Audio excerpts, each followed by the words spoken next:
Mga celebrities na matapang na nakipag-away sa kabit at nanlandi sa asawa nila. Janice de Belen. Bago umabot sa ika-10 taon ang anibersaryo ng kasal ni Janice sa aktor na si John Estrada, nagkaroon ito ng problema sa mister dahil may napapabalitang babae ang nalilink sa kanya. Nagsimula ang magandang pagtitinginan ni na John at co-host sa noontime show noon na si Vanessa Del Bianco, pero todo deny ang dalawa sa kanilang relasyon. Sinasabi na si Vanessa ang third party na gumulo at sumira sa relasyon ng mag-asawa. Matatandaan naman na naging usapin noon ang pagbisita ni Janice sa taping nila, mayroong dalang 2 boxes of pastries para kay Vanessa dahil kaarawan nito. Pero nilinaw niya sa isang interview na walang lason ang ipinadala nitong cake. Sarkastiko nitong binitawan ang mga salitang, "I heard it's your birthday and I brought you these." Nang tanggapin ni Vanessa ang pagkain, tsaka nitong sinabing, "Oh, by the way, it has poison in it." Kung inyong maaalala nang matapos ang MTV o Magandang Tanghali Bayan, bumalik na sa Canada si Vanessa at doon na rin unti-unting nagsimulang maputol ang relasyon nito kay John. Naanal naman ang kasal ni na John at Janice noong 2004. Priscilla Meireles. Tahimik lamang ang beauty queen na si Priscilla na nilalabanan ang problema nilang dalawa ng asawang si John Estrada na kanyang pinakasalan noong 2011. Ilang taon matapos nitong koronahan bilang Miss Earth 2004, ay nagkakilala ang dalawa at mula noon ay hindi na mapaghiwalay. Alam ni Priscilla na lapitin ng mga babae ang kanyang mister, pero hindi ito naging problema sa kanilang relasyon hanggang sa biglang lumabas ang balita na mayroon itong kinalolokohan ngayon. Panaybigay nga ng mga clues ni Priscilla kung sino ang babae ni John na isang Cebuana influencer na karamihan ng mga litrato ay makikita sa R18 website. Napangalanan ang babaeng ito at kinilala bilang si Chio de la Vega na nagpo-post din sa kanyang social media ng mga sagot nito para kay Priscilla. Hanggang ngayon ay wala pa ring maririnig na komento mula kay John. Ilang linggo bago lumabas ang eskandalong ito, ipinagdiwang pa ni na Priscilla at John ang kanilang 12th wedding anniversary. Lucy Torres. Isa pang lapitin ng mga chicks ay ang mister ng modelo at Ormoc City Mayor na si Lucy Torres. Bago pa man nakilala ni Lucy ang kanyang longtime crush na si Richard Gomez, marami na ang mga babaeng na-involved dito. Dumating din sa punto na mismong si Lucy ang nakakahuli sa mga babaeng umaaligid kay Goma noong mag-boyfriend pa lamang sila. Minsan ay nakita nito si Goma na may kasamang babae sa disco at hindi napigilan ni Lucy ang kanyang sarili. At matagal na hindi kinibos si Richard. Nang ma-realize niyang mahal niya si Goma, doon lamang niya ito binigyan ng ikalawang pagkakataon. Ikinasal silang dalawa noong 1998. Ilang buwan matapos hingin ng aktor ang kamay ni Lucy sa kanyang mga magulang. Sunshine Dizon. Third party din ang sumira sa buhay may asawa ng dating child star at aktres na si Sunshine Dizon sa kanyang mister na si Timothy Tan.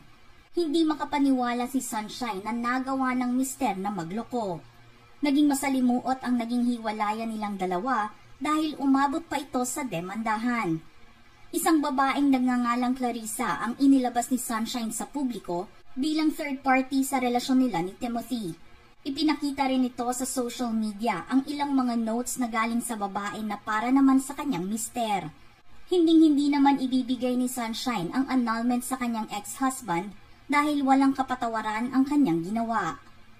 Charlene Gonzalez. Usap-usapan noon ang tungkol sa third party sa relasyon ng mag-asawang sina Charlene at Aga Mulak. Sila di umano ang tinutukoy sa blind item na nailabas ng ilang mga showbiz news reporters noon. Pinagpiestahan ang tungkol dito sa gitna ng pagdiriwang nila ng kanilang 13th wedding anniversary.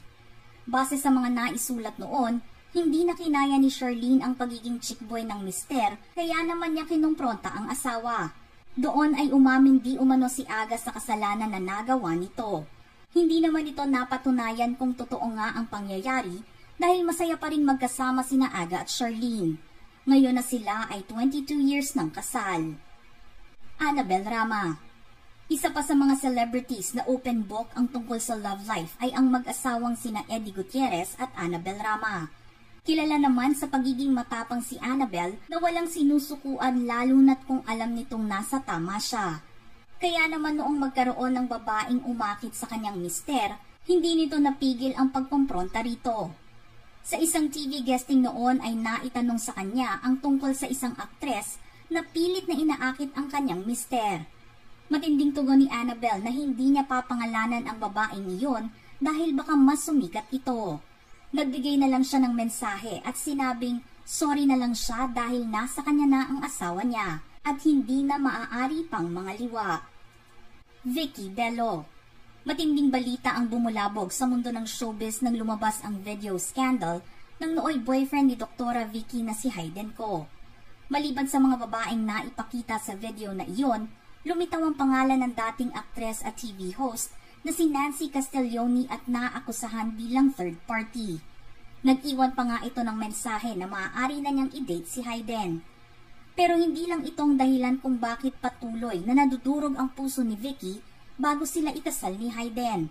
Naramdaman din kasi nito na nagkaroon ng pagkakaintindihan sina Hayden at Rufa May Quinto kahit hindi nila ito sabihin sa publiko. Gayunpaman, nakuha niyang magpatawad sa mga nagawang panloloko ni Hayden dahil para sa kanya ay deserve nito na mabigyan ng isa pang chance. Maggie Wilson. Bago lumabas ang tunay na dahilan ng hiwalayan ng model at beauty queen na si Maggie Wilson sa businessman na si Victor Consunji, isang matinding awayan muna ang naganap sa pagitan nilang dalawa. Naging publiko ang away na ito dahil sinasabi ni Maggie na pinagbawalan siya ng dating mister na makipagkita sa kanilang nag-iisang anak. Ang dahilan ni Victor, unang nagloko si Maggie sa kanilang relasyon. Inalmahan ito ni Maggie at naglabas ng resibo na naunang nagloko ang mister. Si Rachel Carrasco ang inilabas na pangalan ni Maggie sa publiko na matagal ng karelasyon ng asawa. 11 years tumagal ang pagsasama nila Maggie at Victor bago sila nagdesisyon na tuluyang maghiwalay. Marian Rivera. Alam ng kapuso actress na si Marian Rivera na matagal na niyang na-secure ang pagmamahal ni Ding Dong Dantes. Pero hindi maiiwasan na minsan ay ma-involve ang mister sa mga magagandang chicks dahil sa trabaho nito. Tulad na lamang ng mag-guest ang isang vlogger at modelong si Lai Austria sa game show nitong Family Feud. Sa mga mapanuksong caption na ipinupost ni Lai sa social media kasama si Ding Dong, hindi malayo na makapaglabas ng galit si Marian. Pero ang galit nito ay kakaiba sa galit ng ibang mga misis. Imbes na komprontahin niya ito, patuloy ang pag-post ni Marian ng sweet photos nilang dalawa ni Dong na nagsasabing sa kanya lamang ang asawa niya. Sara Labati. Inamin ni Sara noon na marami rin silang nagiging problema ni Richard Gutierrez sa kanilang relasyon. Di rin naman kasi maiiwasan na malapitan ng mga babae si Richard dahil sa kagwapuhan nito. Pero alam ni Sara na parte ng kanilang pagsasama ang mga challenges na haharapin nila sa ayaw at gusto nila. Sinabi rin ito noon sa isang interview na kahit nagkaroon ng malaking misunderstanding sa pagitan nila, hindi sila umabot sa hiwalayan. Walang nalaman ang publiko sa mga umaaligid sa aktor marahil ay pinili nilang manahimik tungkol dito. Sa dami ng pinagdaanan nilang dalawa sa kanilang relasyon, ang alam nila ay mabigyan ng isang buong pamilya ang kanilang mga anak. Christine Reyes. Hindi inakala ni Christine na isang third party ang sisira sa relasyon nila ng dating mister na si Ali Katibi. Taong 2018 nang mag-umpisa ang mga kwento tungkol sa pagkakalabuan nilang mag-asawa. Hindi inamin o i-deny ni Christine ang tungkol dito at sinabing pareho silang civil sa isa't isa para na rin sa kanilang anak na si Amara. Ayon sa mga naisulat noon, inamin mismo ni Christine sa kanyang mga malalapit na kaibigan ang biglaang panlalamig ni Ali sa kanya. Pero nagpatuloy ito sa pag-deny na mayroong third party na involved. Marami naman ang hindi naniniwala na walang ibang babae si Ali habang kasal pa sila. Jelly de Belen. Hindi naging sikreto sa publiko ang pagkakaroon ng relasyon ng mister niya na si Ariel Rivera sa kapwa singer na si Regine Velasquez. Open book ang lahat ng nangyaring iyon sa buhay nila noong mag-boyfriend-girlfriend pa lamang sila. Nagkapalagayan ng loob sina Regine at Ariel habang magkasamang gumagawa ng show sa ibang bansa. Nang malaman ito ni Jelly, nagkaroon ng matinding alitan sa pagitan nilang dalawa At higit sa lahat ay nalagyan ng lamat ang pagkakaibigan ni Jelly at Ogie Alcacid. Pero ipinakita ni Ariel na si Jelly lang ang laman ng puso niya dahil pagkabalik nila ni Regine mula sa isang show abroad, masaya nitong sinalubong ang girlfriend. Doon naman nalaman ni Regine na sobra ang pagmamahal ni Ariel kay Jelly. Nagwagi nga si Jelly sa bandang huli at nauwi sa kasalan ang kanilang relasyon noong 1997. Mahigit 2 dekada na nga silang nagsasama at going strong pa rin silang dalawa ngayon.